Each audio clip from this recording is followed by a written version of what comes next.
Amén y amén. Mi hermano Jaime. Amén. Amén, amén. Gloria al Señor. Gracias a Dios por este maravilloso tiempo en esta mañana y un saludo especial para cada uno de ustedes. Que el Señor los bendiga en esta mañana. Pues mis hermanos, hemos conocido muchas necesidades y nos unimos en oración a cada una de ellas, sabiendo de antemano que el Señor las conoce y sabiendo que el Señor va a dar en su divina providencia solución a todas este tipo de situaciones que hemos escuchado en esta mañana, a todas estas necesidades. Es precisamente un mes especial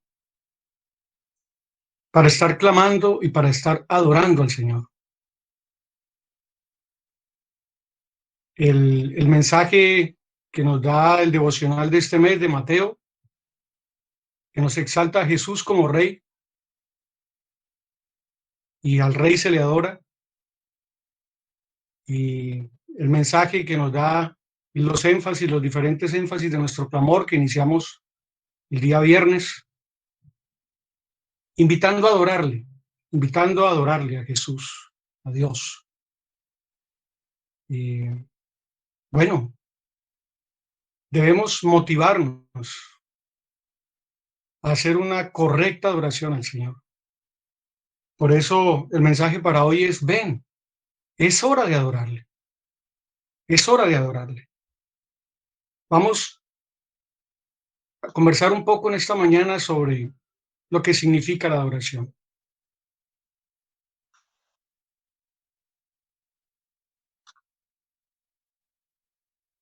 Si bien es cierto, en el Evangelio de Juan,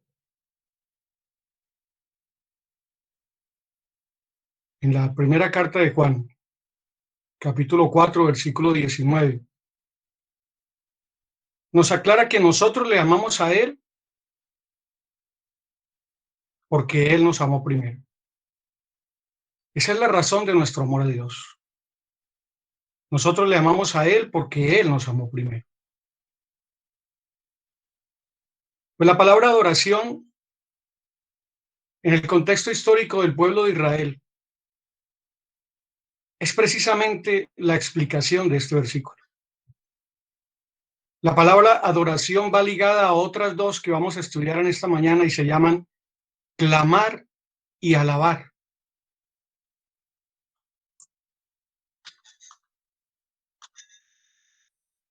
En la primera, clamar en el hebreo significa pedir ayuda, exhalar un grito de auxilio. En el libro de Éxodo, en el capítulo 2, el versículo 23 al 25, nos habla exactamente lo que estaba sucediendo con el pueblo de Israel en ese momento. Ya no estaba José, muere el rey que estaba beneficiando al pueblo de Israel en Egipto, y se empiezan a olvidar de ese compromiso y de ese pacto de tenerlo allí como un pueblo acogido y en un lugar privilegiado. E inmediatamente se va tornando a la esclavitud y a la servidumbre. Dice la palabra del Señor en Éxodo 2, 23, 25, aconteció que después de muchos días murió el rey de Egipto y los hijos de Israel gemían a causa de la servidumbre y clamaron y clamaron.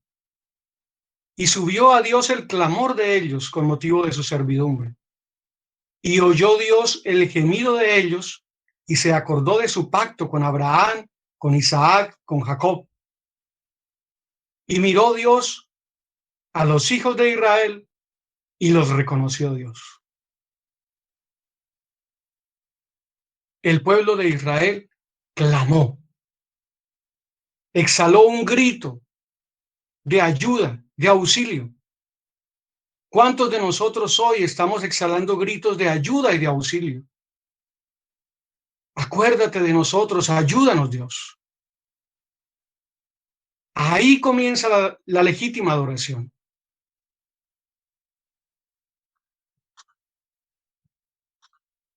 ¿Qué sucede después?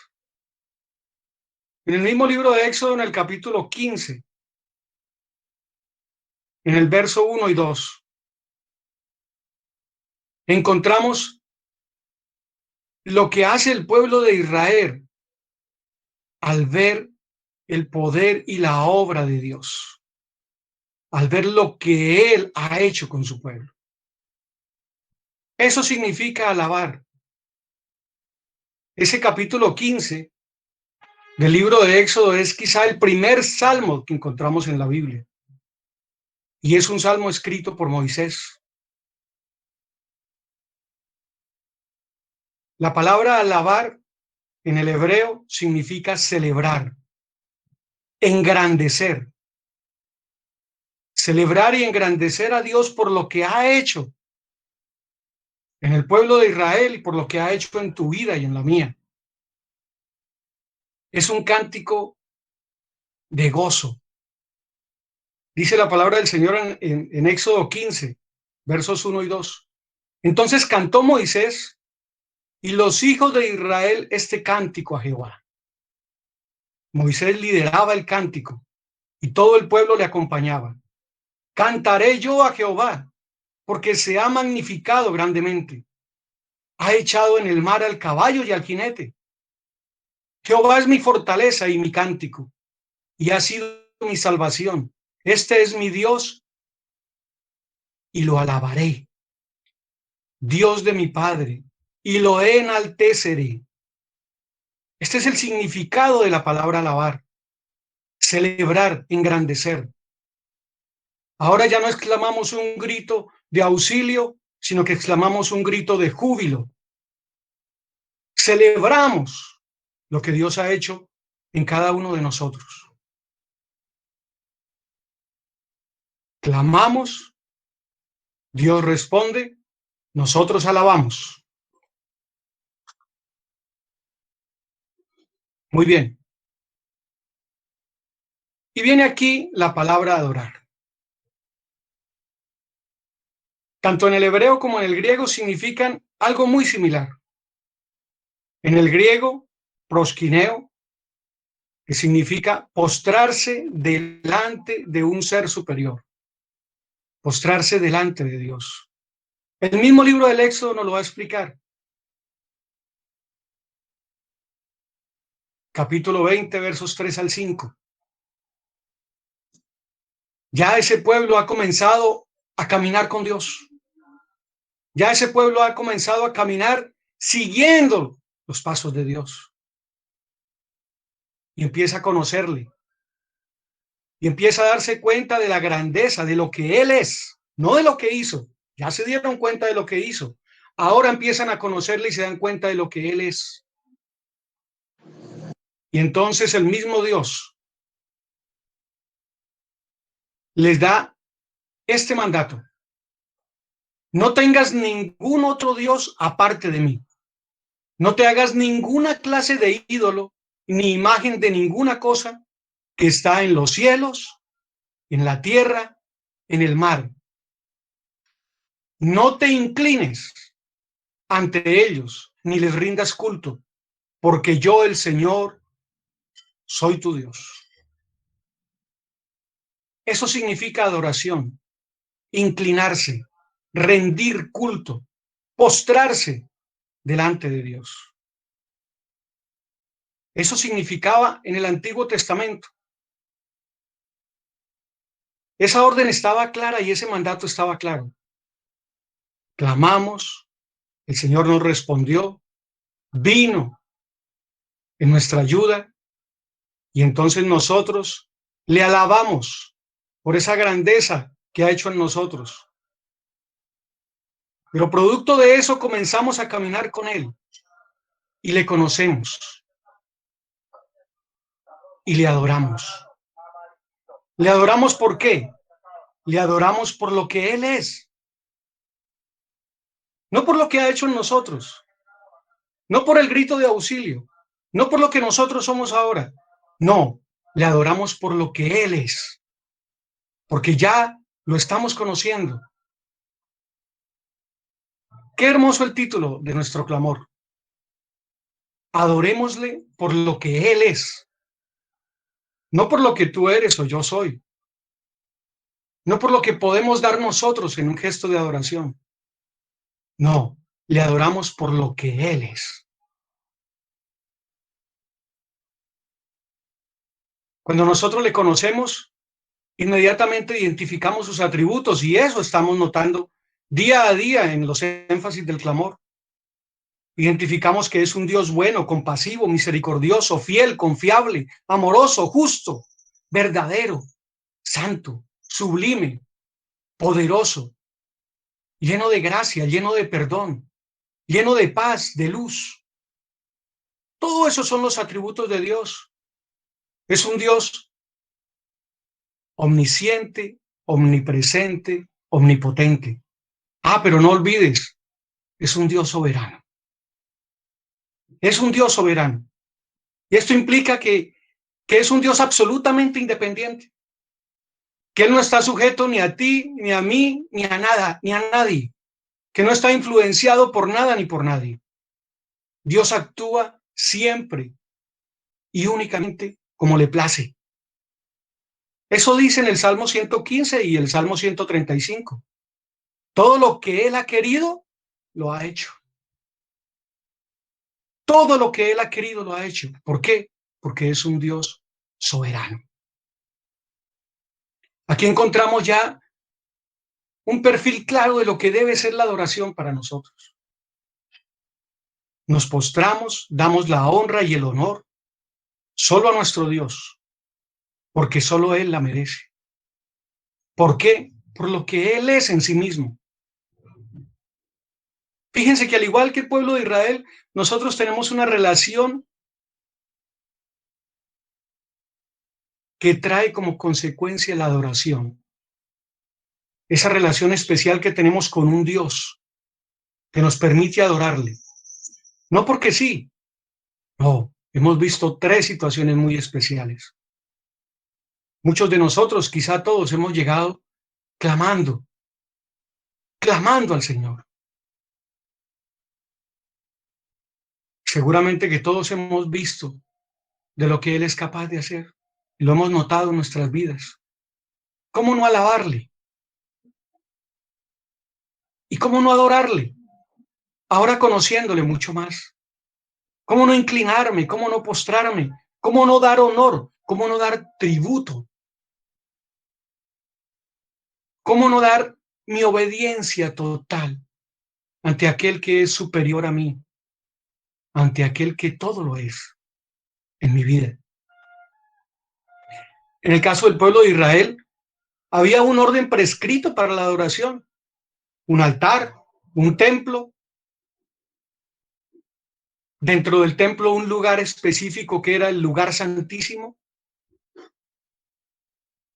A este lugar santísimo solo podría entrar un sacerdote una sola vez por año.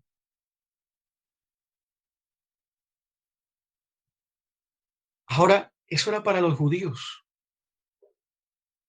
Si nosotros vamos a la palabra del Señor en el Evangelio de Juan, en el capítulo 4 y verso 20, en ese famoso pasaje, en ese hermoso pasaje del encuentro de Jesús con la mujer samaritana, nos damos cuenta que el lugar para Israel era el templo de Jerusalén. Pero los samaritanos pensaban otra cosa. Mira lo que le dice la mujer ya conversando con Jesús. La mujer le dice, nuestros padres adoraron en este monte. Y vosotros los judíos decís que es en Jerusalén donde se debe adorar. Pocos años después de todo esto ya hay división por el tema de la adoración. Los samaritanos estaban hablando de adoración al mismo Dios. Era un pueblo dividido del pueblo de Israel. Era un pueblo emergente del pueblo de Israel. Pero era un pueblo que se había contaminado por otras culturas de otros pueblos cercanos. Sin embargo, ellos seguían la ley de Moisés, seguían la Torá. Y ellos identificaban que el lugar donde se debía adorar era en el monte de Samaria, en el monte Gerizim. Ya habían diferencias. Y es precisamente en este pasaje bíblico de Juan, en el capítulo 4, en ese encuentro de Jesús con la mujer samaritana, cuando Jesús nos advierte claramente algunos aspectos muy importantes sobre la adoración. Vamos a anotarlos en esta mañana. Primero, advierte el pecado como impedimento para la adoración. Devolvámonos un poquito. Juan 4, capítulo 4, versos 15 al 18. Ya habían entablado la conversación la mujer samaritana con Jesús. La mujer le dijo: Señor, dame de esa agua para que no tenga yo sed ni venga aquí a sacarla.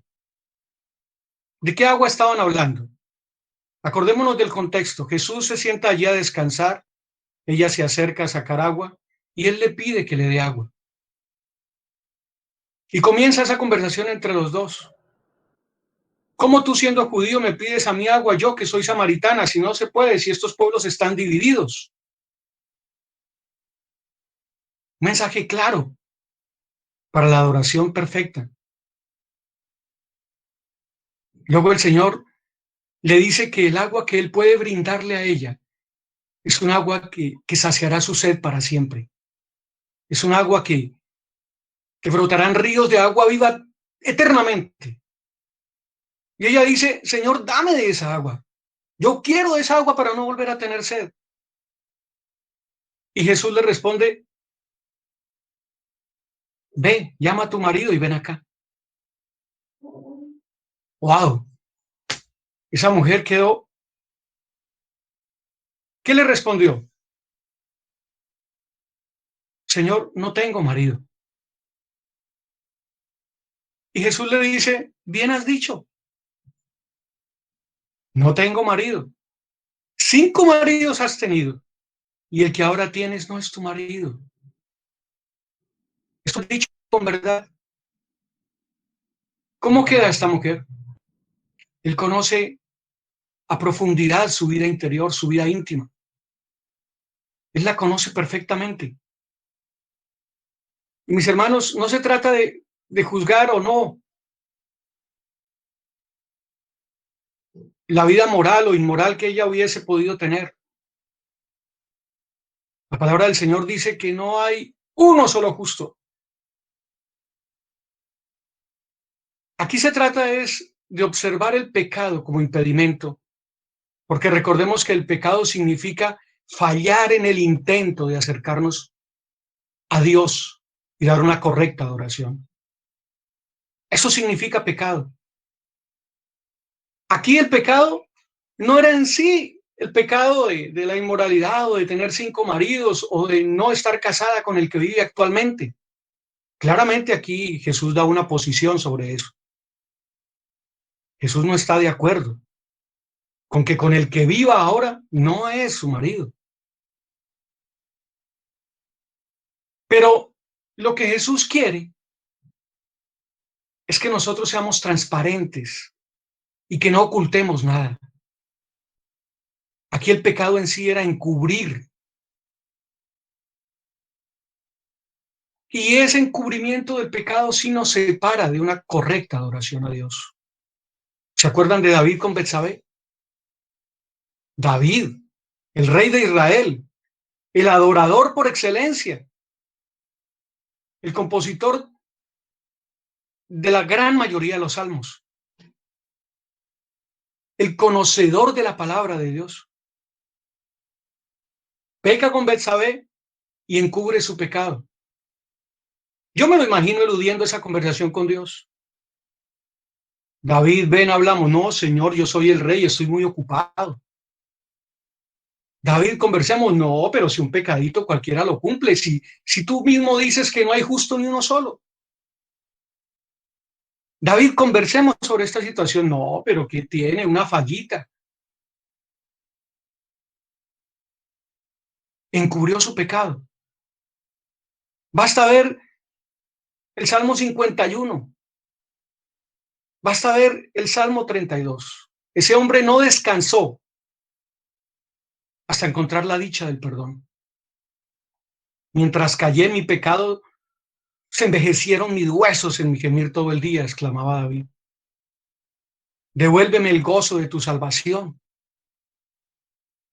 Y seguro que estuvo impedido para cantar porque después, cuando se le devuelve el gozo de su salvación y cuando se le da la dicha del perdón, exclama: mi lengua cantará tu justicia, mis labios cantarán tu alabanza. Ya no hay nada que me impida adorarte. ¿Pero qué necesitó David? Necesitó a Natán, el mensajero de Dios. ¿Cuántos necesitaremos a Natán todos los días, a cada instante? Siendo como David, conocedores de la palabra. ¿O cuántos necesitaremos, igual que la samaritana, un encuentro con Jesús que nos recuerde que Él es omnisciente, omnipresente y omnipotente? ¿Cómo hacemos para escondernos de su presencia? ¿Cómo hacemos para mentirle a Él? El pecado nos separa de una correcta adoración. En segundo lugar,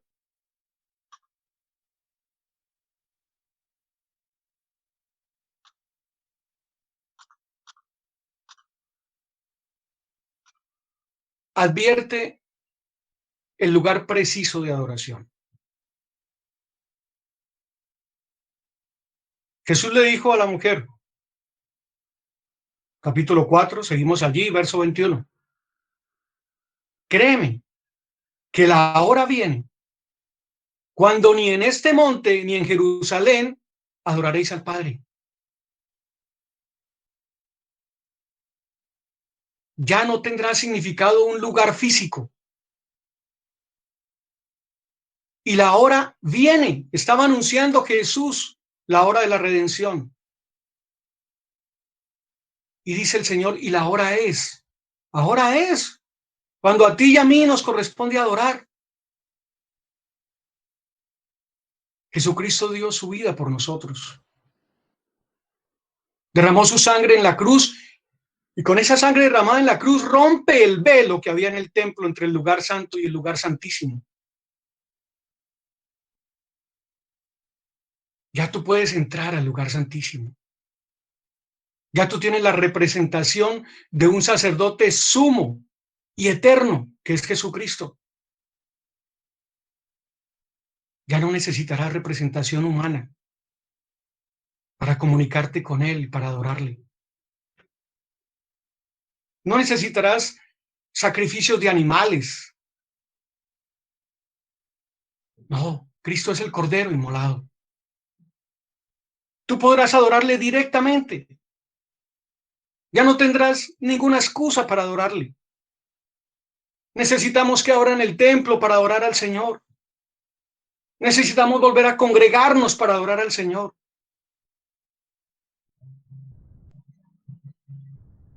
Ahora tú lo puedes adorar desde tu corazón.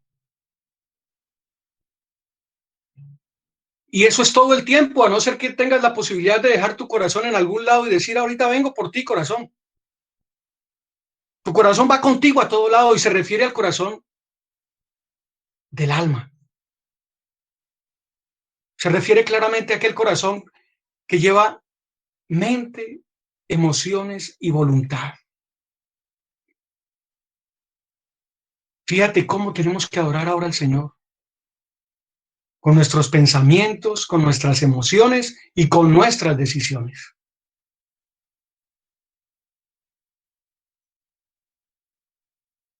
Ya no hay lugar específico, físico, determinado para la adoración. Ahora, el lugar exactamente está en tu corazón. Advierte la adoración equivocada. Como tercer punto.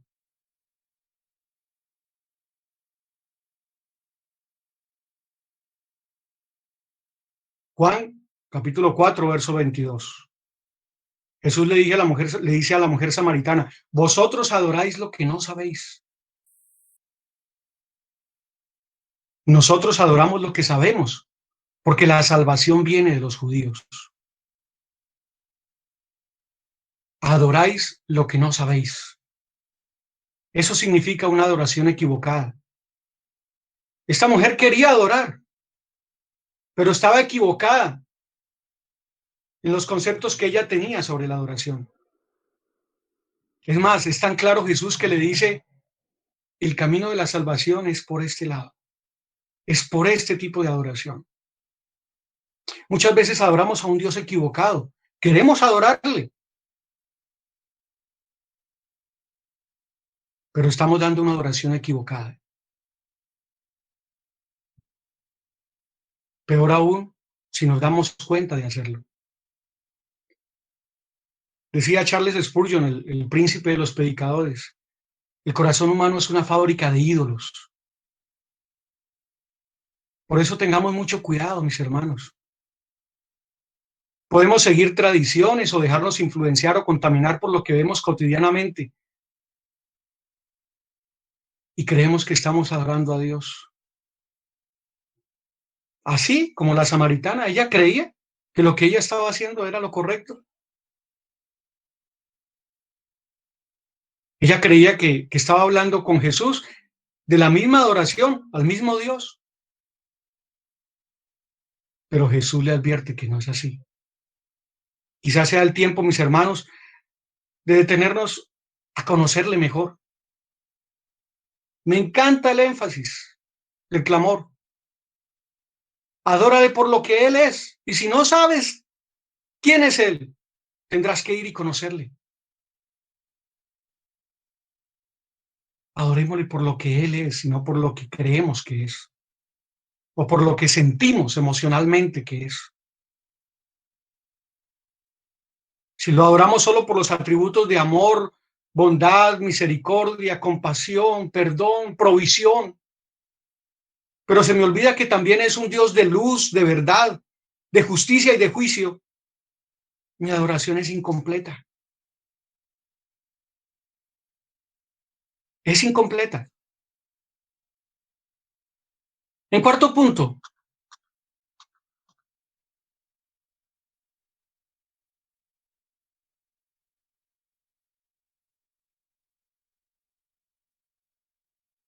hay una adoración que nos advierte Jesús en este pasaje bíblico de una adoración verdadera.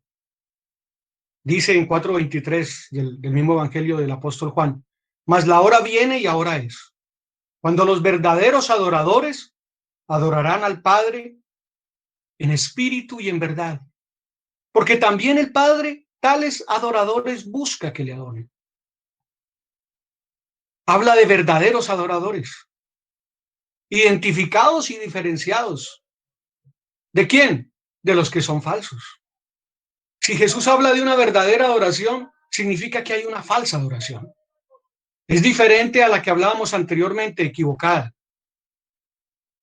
¿Por qué? Porque la adoración falsa es la que no se hace con el corazón.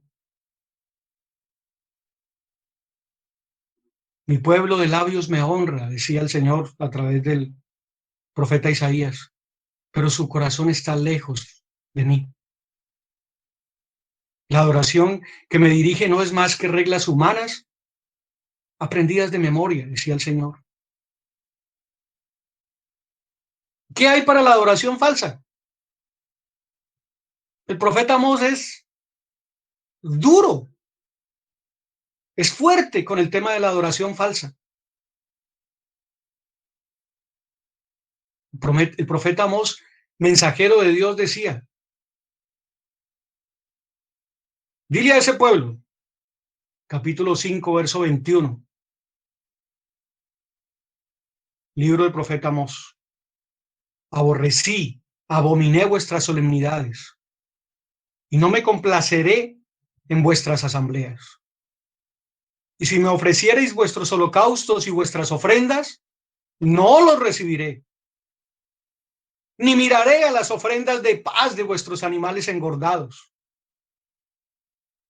Y dice el Señor algo muy duro, quita de mí la multitud de tus cantares, pues no escucharé las salmodias de tus instrumentos. Esto lo sabía David, sabía, él que era el cantante por excelencia, que Dios no estaba recibiendo su adoración, sus cánticos. ¿Con qué nos vamos a presentar delante del Señor? ¿Cuál es nuestra adoración? ¿Es una adoración digna de ser recibida o quizá corremos el riesgo de que nos la rechacen, como envió el mensaje de Dios al pueblo de Israel a través de Amós?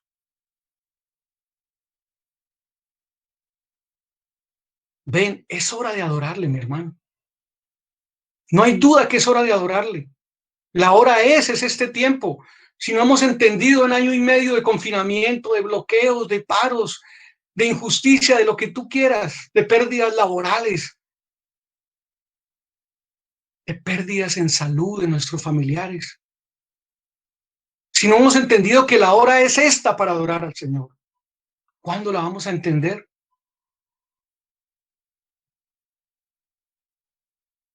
La adoración es en espíritu y en verdad. Y aquí hay algo muy importante porque tú y yo somos espíritu. Somos espíritu, alma y cuerpo. Y la adoración debe ser a través de nuestro espíritu, dejándose guiar por el Espíritu Santo de Dios. Dios es espíritu, es su naturaleza. Dios con todos sus atributos. Dios es Padre, Dios es Hijo y Dios es Espíritu. Y si Dios es espíritu, entonces Dios es el Padre de todos los espíritus y debe tener el control. Y eso es lo que tenemos que hacer, entregar el control de nuestro espíritu al Espíritu Santo de Dios. Es necesario, mis hermanos, que le adoremos. Es necesario.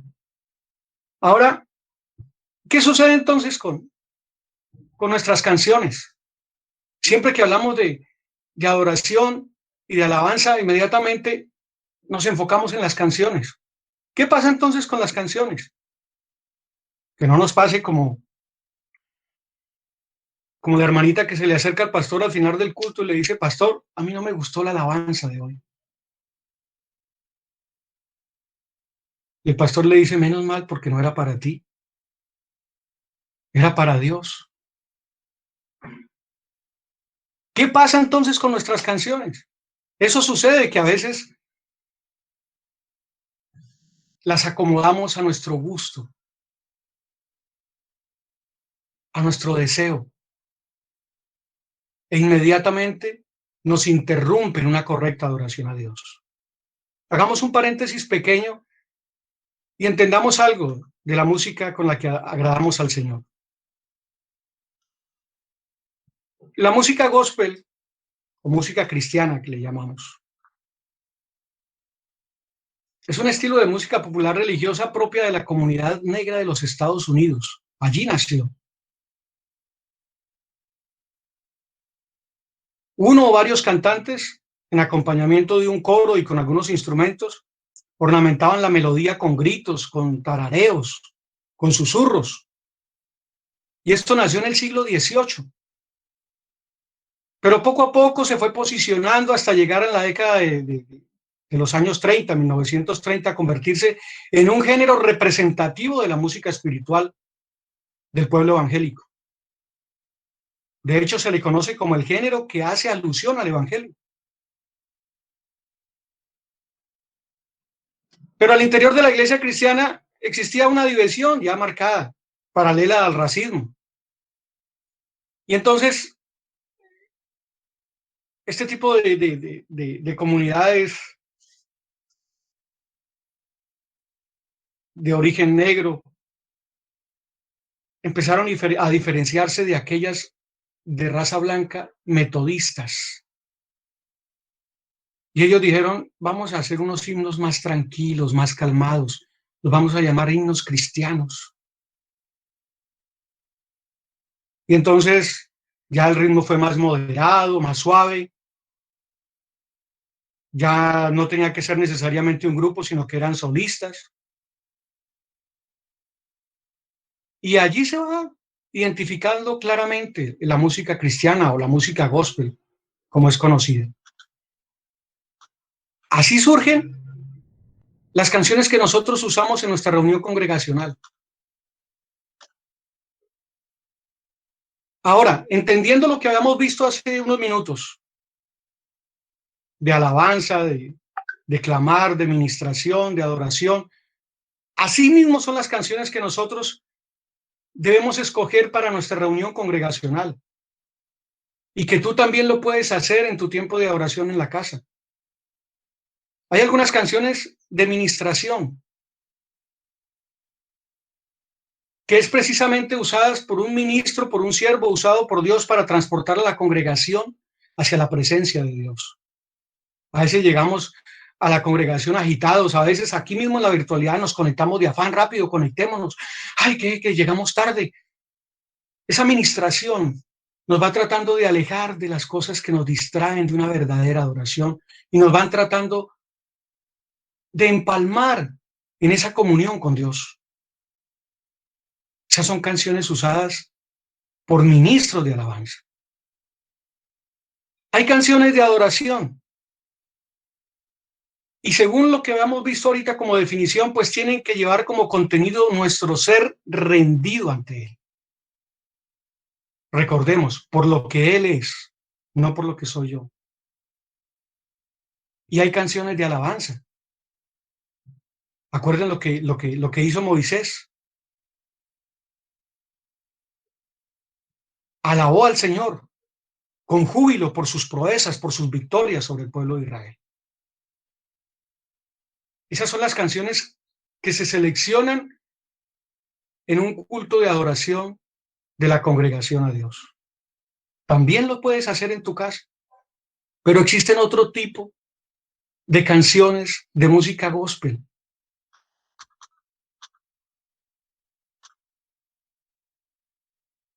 Gospel alternativa y contemporánea. Son los diferentes géneros musicales que podemos encontrar que hablan de Dios. Salsa, vallenato, reggaetón, bachata, ranchera, merengue, lo que tú quieras, rock.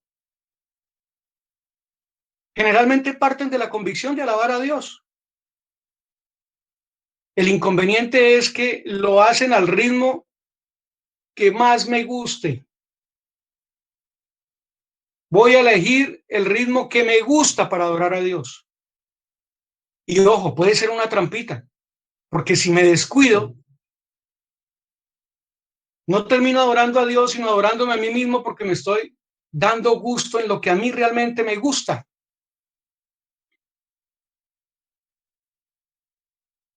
Existen también canciones de motivación espiritual y son composiciones musicales cuya letra está enfocada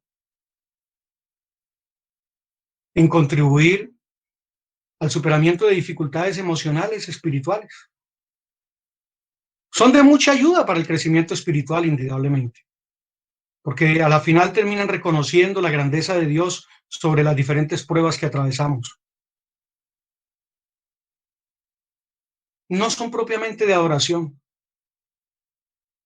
porque su punto de partida es el hombre, la necesidad, y no en Dios. Y hay unas canciones de letra blanca que son unas canciones compuestas supuestamente a Dios, pero que ocultan su nombre, sus atributos dentro del contexto de la canción y terminan siendo usadas para cualquier tipo de dedicación entre seres humanos, amantes, esposos, amigos, examantes, rivales. Pueden ser tergiversadas el contexto de estas letras de estas canciones. Ahora,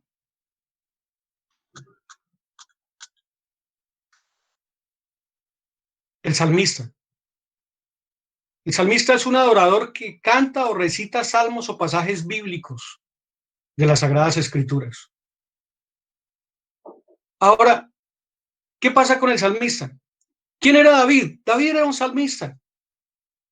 David no solo recitaba y cantaba las Escrituras, David las aplicaba a su propia vida. David las sentía como propias. Por lo tanto, el salmista será salmista mientras cante, recite y aplique las Sagradas Escrituras como alabanza al Señor. Pero si en algún momento no lo hace, dejará de ser salmista y se convertirá o seguirá siendo un cantante común y corriente. Si Jaime canta bien, si toca la guitarra, si es afinado, pero si no está viviendo las escrituras, si no las está aplicando a su propia vida, no es un salmista y mucho menos un adorador. Ahora, que si nosotros podemos escuchar o no escuchar las canciones de tal salmista que hemos visto que ha cambiado en su vida o que hemos visto que, mis hermanos,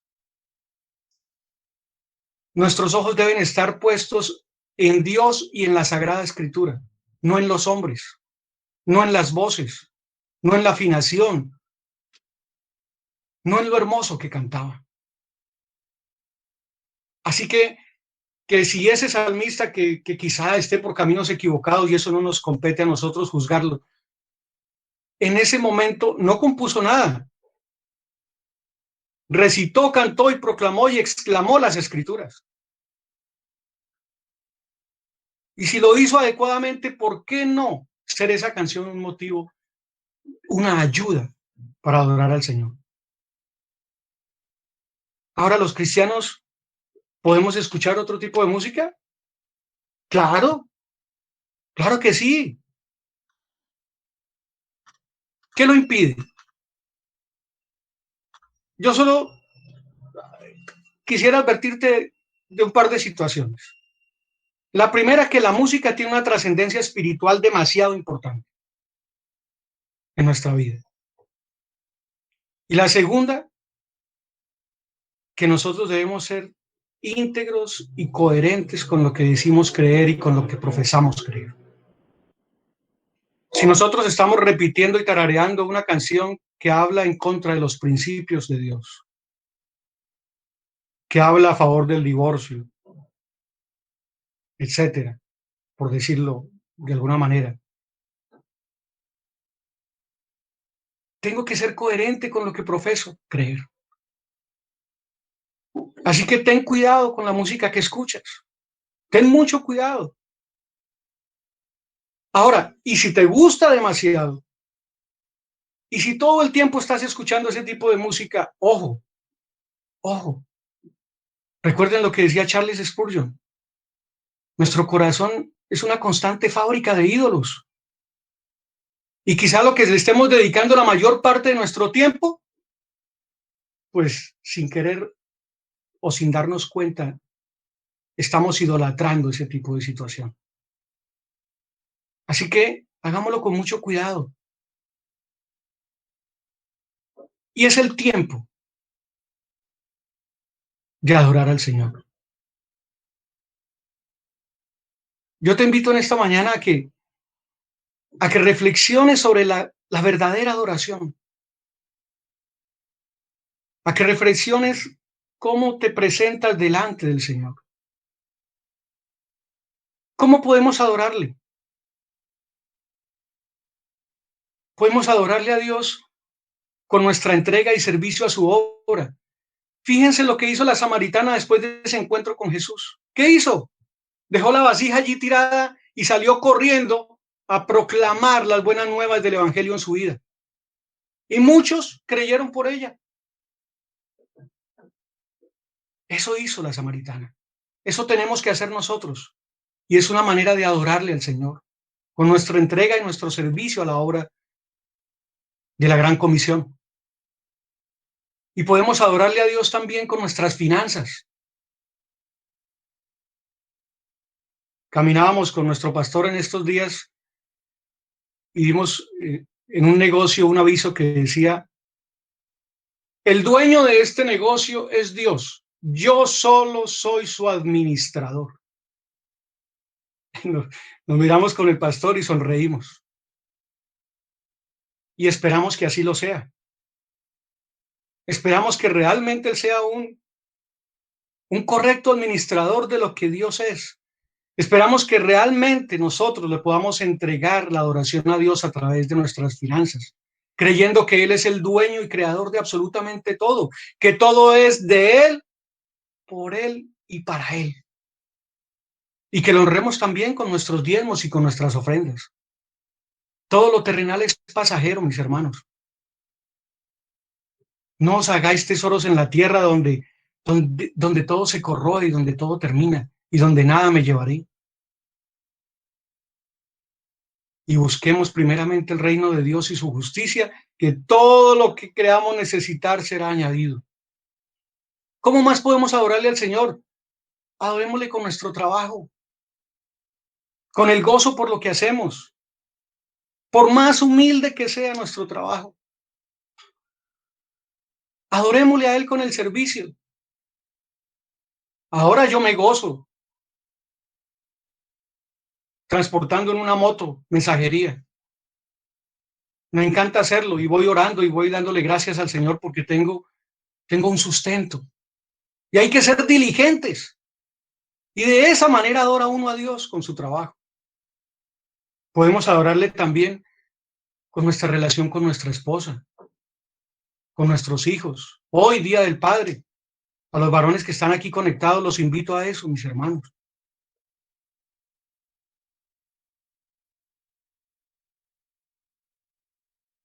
Se nos invita a que aceptemos el llamado de ser sacerdotes de nuestras casas.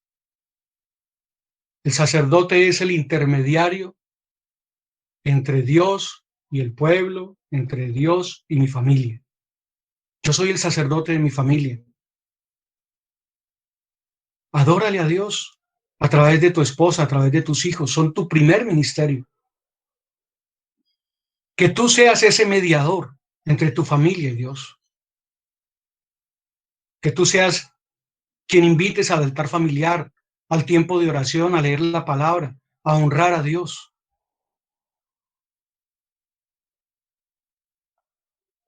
Adorémosle a Dios con nuestra relación con nuestros semejantes. ¿Qué mérito tiene amar a quien te ama? Decía el Señor. Hasta los pecadores hacen eso.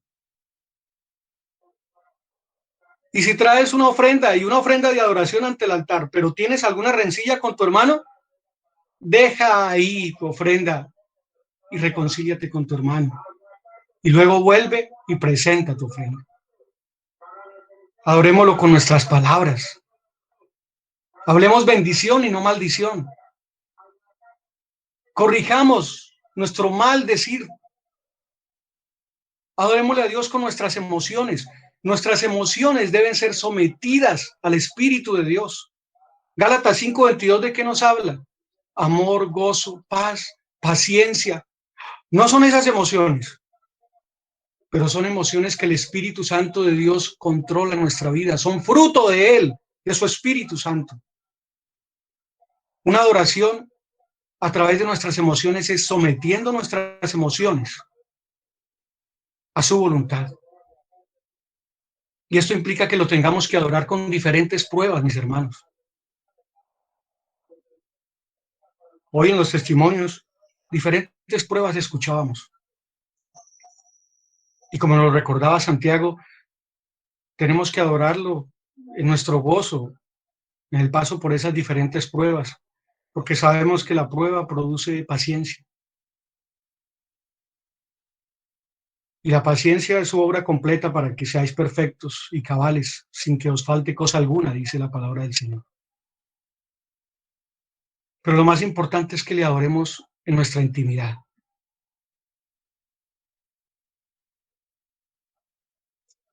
Jesús nos decía, mas tú cuando ores, mas tú cuando me adores, mas tú cuando tengas comunión conmigo, entra en tu aposento, entra en tu corazón, entra en tu interior y cierra la puerta del exterior y ora a tu Padre que está en lo secreto. Y tu Padre que ve en lo secreto te recompensará en público. ¿Cómo escondernos de ese Dios tres omni? Omnisciente, omnipresente, omnipotente. ¿Cómo escondernos de su presencia, de su mirada? Nuestra adoración tiene que ser en nuestra intimidad, en nuestra integridad.